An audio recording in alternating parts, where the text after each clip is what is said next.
let's talk about where we actually stand right now. You know, what has happened. You know, I've been fighting this for 1 year today. Like I said, this is my 1 year anniversary. So why is it taking so long? Why is it been drug out as long as it has? The reason why is because the prosecution was playing hide the ball with my video. As I said, I recorded the whole thing, and I mean the whole thing. This is from the moment that I stepped outside of my car, and it's almost like 40 minutes of video of me walking peacefully, and then the police showing up and pointing their guns at me. They would not give us this video. This is the reason why this trial has lasted so long. I was in pretrial forever. I mean, 9 months, 10 months, something like that. And it was because, as part of discovery, they're required to give all evidence, which includes the video that they took. They took from me to be used as evidence against me. And they kept coming up with excuse after excuse as to why they couldn't provide the video that they're required to do by law. And one thing I would just like to point out, they first said that they didn't have the technology to get the video off the phone. They couldn't access the phone. Then after that they said, and by the way, each time that they say a reason why they can't do it, they're letting us, it's basically waiting until the next trial. So there's about a month to 2 months in between each excuse. So the first time they said they didn't have the technology. The second time they said that they're sending a warrant to Google for the password, and they got to wait. And then I tell them that hearing that Google isn't going to have the password. It's a swipe password. So it's one of those pattern passwords on the cell phone, and they didn't listen. So after that failed, the next hearing, I agreed that I would unlock the phone for them at the police station. And after I saw the video that it was still there, that they didn't get rid of it, and basically what happened, they changed the deal. They suddenly called me up and they say, hey, just give us the password over the phone. You know, you're not allowed to touch the phone, so just give us a password. And I refused it. I said that they went back on their end of the deal, and they're the ones that changed the deal. But when we went to court, they said that I was the one that changed the deal. So again, keep in mind that every time this is going on, there's about a month to 2 months in between the appearances. So the next appearance in court, the judge ordered them to allow me to unlock the phone, and even allowed me to have an evidence custodian on my behalf to get a copy of the video before allowing them to have it. Okay? So the day I was supposed to head down to the police station, I got a call from my lawyer saying that they were canceling the appointment because they already had the video. They had the video already. So what changed? What happened to allow them to gain access to the phone? They didn't have access before. Well, when we finally were given a copy of the video as part of discovery, we discovered something outrageous. After looking at the video's timestamp, they had the video since June 30th, 2013 at 3:48 in the morning, approximately 1 minute before I was released from jail. So I was arrested June 29, 2013, around 8 p.m. I was in the back of a cruiser around 10:20 p.m. And they had my video approximately 8 hours after my arrest. They lied not only to me, they lied to my lawyer, they lied to the judge and the court. The prosecutor has drug out this case in an attempt to keep me from getting the video, hoping that I'd get in trouble for something else, or maybe I'd accept some deal, which, by the way, they offered me several deals, which I refused to accept. And, not to mention, I would just like to point out the fact that they pulled my video off of my phone without a warrant. They had no right to get that video. It was 3:48 in the morning. What judge is going to issue a warrant at 3:48 in the morning? And we found out that they didn't have a warrant. None of this could be used in this trial because we needed that video. We're not trying to get that video taken away. That video is part of our evidence that we need to use to prove that these police officers violated my rights. However, the court has narrowed. During this trial, everything got narrowed down. So let me explain. At first, they dismissed the charge of trespassing. This is something that happened just a little bit ago, right before we actually began the actual trial. They dismissed the trespassing charge. That was the reason why I was arrested in the first place. That's why they slapped cuffs on me. That's why they threw me in the back of a cruiser. And then later they added, oh, you were also displaying a weapon. So even though, Washington is an open carry state and case law has actually, proven now that Washington it's lawful for you to carry a weapon in Washington. And the law that I was charged with displaying a weapon, it's been narrowed through court. So, and we'll get to that in a little bit more. Throughout this case, it was narrowed even further. And the case was narrowed to the point of everything prior to the police arriving. So in that, the jury saw and heard nothing about after the police arrived. They didn't even hear or see anything about the police arriving. So the video was stopped right before the police interaction. And they saw me walking around the city of Vancouver with the AR-15, and I'm having polite interactions with several people, explaining what I'm doing out there. I go to Burgerville. I order a Sprite. I ask them what their gun policy was. They tell me they don't know. I politely have a little exchange with the woman there, and I walk out. And again, I'm having polite interactions throughout that. No one is looking alarmed. No one's running away screaming. No one's even arguing with me or disagreeing with me in any way. I do not see any alarm in anyone. And the video shows that. The video of me walking around that the jury even saw shows that. The prosecution, this made it so that the prosecution could not use witnesses that were testifying to the alarm after the police's arrival. So, they couldn't say, hey, I saw this guy and I was alarmed. After all the police came, pointed their guns. We argued the fact that the 6 to 8 police officers that responded, pulling their guns out at me from the very beginning, that is actually what created the alarm of the situation. And, it kind of was a give and take for us. We couldn't use the fact that the police actually released me during the first encounter. They pulled me away into the parking lot. They unlawfully searched my gun after I said I did not consent to it, and then they let me go. They let me go. So why did they arrest me, and why did I get charged with displaying a weapon if they let me go the first time? I was doing everything upon the second interaction that I was doing on the first interaction. And on the second interaction, when they had already let me go, all I wanted to do was go home. That's all I wanted to do. They prevented me from going home. So let's talk about the actual trial. I was under the impression that everything was going great in trial, and we had a series of major victories for our case in trial, and one of those victories was the jury instructions. Jury instructions are very crucial to the actual way that the jury decides if you were guilty or innocent. And jury instruction number 8 of my case here, it says, the mere open carrying of a semi-automatic rifle in public is not illegal.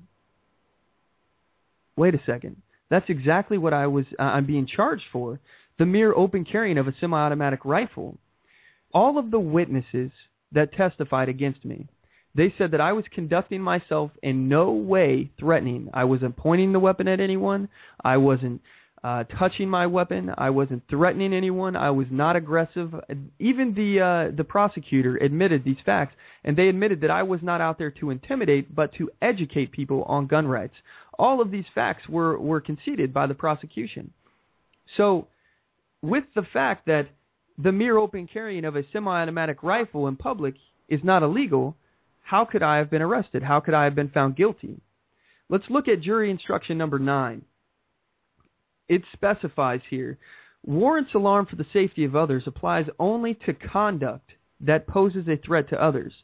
Conduct. That's a very important word. So we'll come back to that in one moment.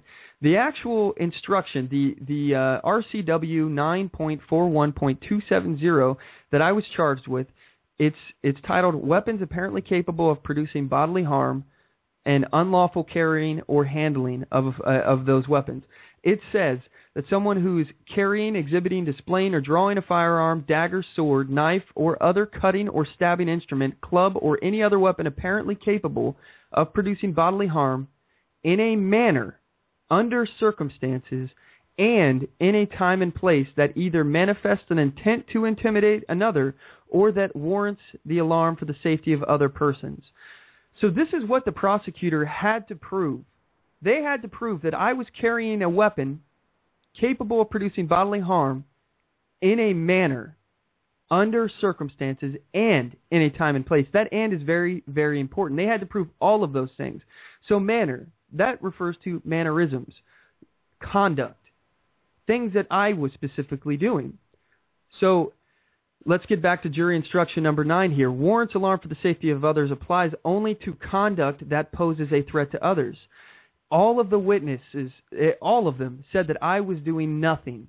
I had no conduct that was threatening. The only thing that they were threatened about was the fact that I had a gun. And if we refer to jury instruction number 8, again, it says that the mere open carrying of a semi-automatic rifle in public is not illegal. So, conduct. A gun cannot conduct itself. Am I right? An inanimate object can't conduct itself. So, warrants alarm only applies to conduct that poses a threat, which would mean me. Things that I did. All witness testimony proved that I did nothing that was alarming. I specifically was not threatening anyone. They were threatened only by an inanimate object that has no ability to conduct itself. Jury instruction number 10. A reasonable person standard is incorporated into the phrase warrants alarm. What does that mean? It means that a reasonable person, meaning a person that is aware of the law, is what is actually applies to the phrase warrants alarm. So a reasonable person who is aware of the law would know that the mere open carrying of a semi-automatic rifle in public is not illegal, so they would not be alarmed at the presence of an inanimate object. Again, carrying, exhibiting, displaying, or drawing any firearm, dagger, sword, knife, or cutting instrument, cutting or stabbing instrument, club, or any other weapon apparently capable of producing bodily harm in a manner, again, mannerisms, conduct, under circumstances, and in a time and place that either manifests an intent to intimidate another or warrants alarm for the safety of others. They have to prove this beyond a shadow of a doubt. Beyond a shadow of a doubt. RCW 9.41.27. This is what I'm prosecuted on. This is what I have been charged and found guilty of. Like I said, all witnesses testified that I was not conducting myself in a threatening manner. They were only threatened by the mere presence of the rifle, and the prosecution admitted to the fact that they did not think that I was out to intimidate anyone. They conceded the fact that I was only out to educate on the public on gun rights. And the prosecution asked me while I was on stand if I felt threatened when I left the house. I replied no. The prosecution then went on to ask why I had a loaded weapon if I was only out to educate people on gun rights. And this is their words. I never said that I was only out to educate on gun rights. I was out there for several reasons. First of all, to assert my own rights. Second of all, and let me just say that was my answer. I answered that I was out there also to assert my constitutional rights, my human rights. The second reason obviously was to educate people, both through talking to people while I was out there, and also to make a how-to YouTube, how to open carry lawfully and legally in the state of Washington.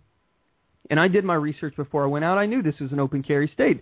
Everything I did was in the bounds of the law. And also, other reasons why I was out there was obviously, I'm out there to normalize firearm carry. The more people see everyday people carrying firearms, the more they're okay with it. That you may see somebody carrying a firearm for the first time and be shocked. You may be alarmed, even if it's totally legal. The reasonable standard with it, though, is that you should know that there's it's okay. It's not against the law to do it. So you shouldn't be alarmed, but you can be alarmed. But it doesn't matter. The point is, if that person's alarmed the first time they see it, they may be less alarmed the next time and the time after that. Eventually, it's going to come to a point where they are not alarmed at all. they're not unreasonably alarmed at all. Any alarm that you get from somebody that's not touching their firearm, being very polite, and you're alarmed only at the mere presence of an inanimate object, that is unreasonable alarm. That's an unreasonable person. Even if that person didn't know the law, they're required to know the law according to the standard. So, when I was asked, I said why I had a loaded weapon. If I was only seeking to educate people on gun rights, I answered I was also asserting my rights.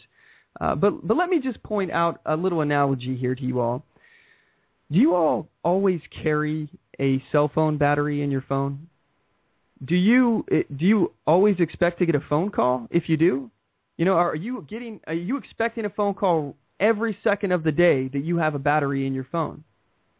Of course, the answer is no. Nobody's that busy. Nobody's expecting a phone call every second of the day. But why? Why aren't you? Why do you still carry a battery in your phone if you're not expecting a phone call? Well, the reason is you don't know. You don't know if you're going to get a phone call. You don't know if you're going to get a text. You don't want to have that object, that instrument, that tool be useless to you if the time comes when you need it. So why did I have a magazine in my weapon? Obviously to assert my rights. Also because it's not illegal. There's no law that says I can't. So, but more importantly, in terms of self-defense, how would I know if there's a threat? I have no idea, not just as much as you don't have any idea that you will be getting a phone call. So anyway, things went further from there. The jury went into deliberation. They started talking about the case, and then they had a question. And I think this ultimately led to my guilty verdict that I received. We'll be right back with the question and the rest of what happened in court after this. Don't go anywhere.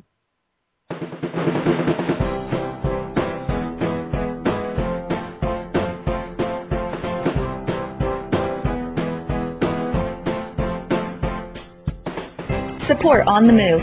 Help us make this podcast bigger and better. You can do this by going to our store and purchasing one of our hundreds of products. All designs are original and made for patriots like you.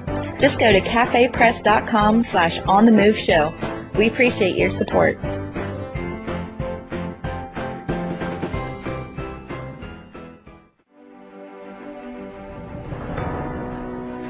Hi, I'm Latasha Worley, and I work with candidates to creatively and effectively communicate their message to voters. I offer professional graphic design services, from yard signs to flyers, from logos to vehicle magnets. Email me today at latashaworley@gmail.com. That's LATOSHA Worley@gmail.com for a quote on items for your campaign. And we're back. All right, so when we last left, we were talking about what happened in my trial. The last thing I told you, the jury was in for deliberation, and they had a question.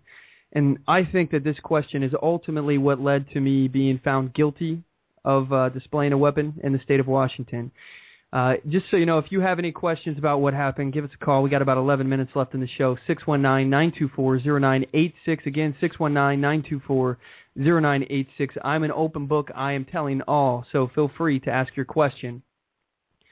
The jury's question, we all came back in to find out what it was, and their question was, is there any difference in the law or any differentiation, I can't say that word right now, but is there any difference in the law that basically says there's a difference between a loaded and unloaded firearm? And the answer to that question is no. There is absolutely no difference between a loaded, unloaded firearm in the law. And in fact, the law, as I said, it's carrying, exhibiting, displaying, or drawing any firearm, etc., etc. It doesn't say anything about a loaded firearm.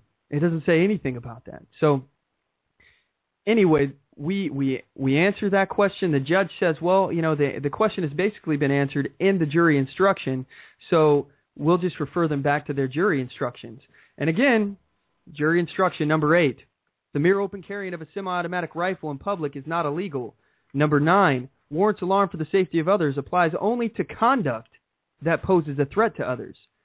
A reasonable person standard is incorporated into the phrase warrants alarm. So this with all of the stuff in the law, there's no difference. 10 minutes later, we're called back into the courtroom. The jury has reached a verdict. The judge gets up there, and he says that I am found guilty. I'm found guilty of carrying, exhibiting, displaying, or drawing a firearm in a manner, under circumstances, and in a time and place that either manifests an intent to intimidate another or that warrants alarm for the safety of other persons, even though everything I've just told you, this was a travesty. This was a failure of our justice system, and I want to let you all know that this is not over. Just because I was found guilty does not mean that I was guilty. I appreciate everyone's support that has helped me through this and told me that they stand behind me. And I want to let you guys know that I'm dug in. I am currently in my foxhole, dug in, and I'm appealing. I will appeal this case as high as I have to. I will never back down. The jury has made a tragic mistake, and I'm not going to stop until we fix it. So your words of encouragement, obviously I appreciate that. And, if you guys would like to, follow us on everything, all of our social media and things like that, you can stay updated with what's going on. Anything that you do like that, obviously, I absolutely appreciate, and thank you so much for doing that. Another way that you can get involved, too, I know times are tough and money is scarce and, our dollar value is dwindling, but we also have a donation page. If you want to get involved through that, feel free to go to onthemoveshow.com/donate.html. Again, that's onthemoveshow.com/donate.html. We have a pile of legal fees stacking up, and, we're going to need some money. So, I understand, if you can't give, believe me, I understand. Money is tight with me too, and I hate the fact that I even have to ask for money. But if you're willing to give and you want to support, I really do appreciate it. I will not back down. I will continue to fight this fight, and I sure do appreciate your all support.